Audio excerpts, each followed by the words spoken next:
Cavendon Hall by Barbara Taylor Bradford. Read by Anna Bentinck.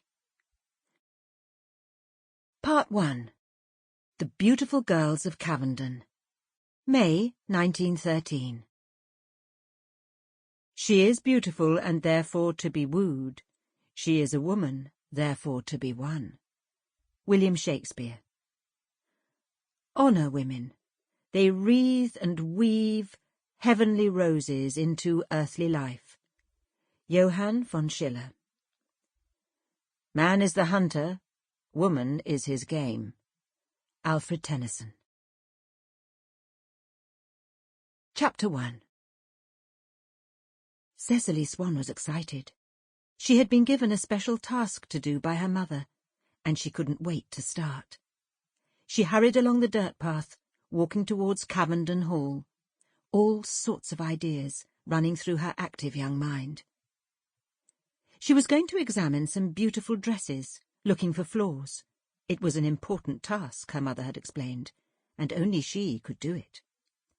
She did not want to be late, and increased her pace.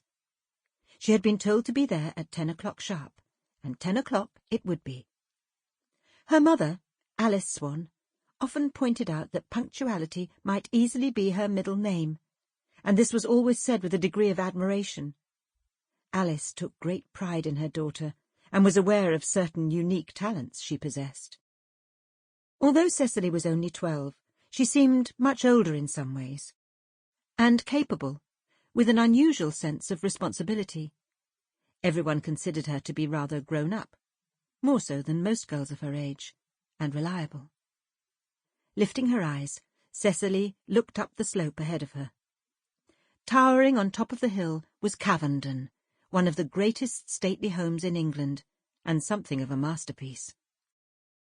After Humphrey Ingham, the first Earl of Mowbray, had purchased thousands of acres in the Yorkshire Dales, he had commissioned two extraordinary architects to design the house, John Carr of York and the famous Robert Adam.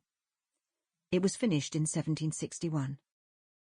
Lancelot Capability Brown then created the landscape gardens, which were ornate and beautiful, and had remained intact to this day.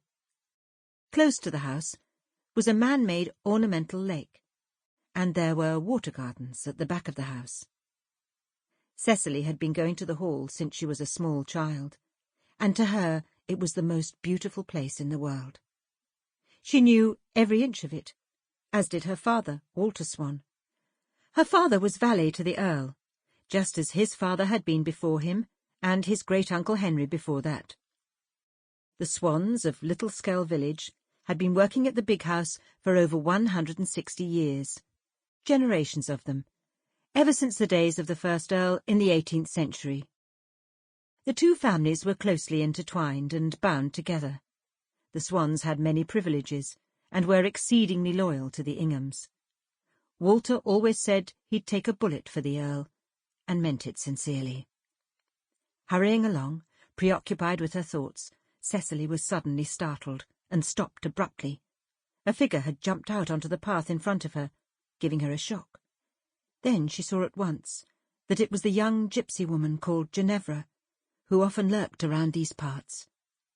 The Romany stood in the middle of the path, grinning hugely, her hands on her hips, her dark eyes sparkling. "You shouldn't have done that!" Cecily exclaimed, stepping sideways swiftly. "You startled me. Where did you spring from, Ginevra?" "Yonder," the gypsy answered, waving her arm towards the long meadow. "I see you coming, little Cecily. I was behind 'twall." "I have to get on. I don't want to be late," Cecily said in a cool, dismissive voice. She tried to step around the young woman without success. The gypsy dodged about, blocked her way, muttering, "Aye, you're bound for that old house up yonder. Give me your hand and I'll tell your fortune." "I can't cross your palm with silver. I don't even have a halfpenny," Cecily said. "I don't want your money, and I've no need to see your hand, and I knows all about you." Cecily frowned. "I don't understand." She let her voice drift off, impatient to be on her way, not wanting to waste any more Sample complete. Ready to continue?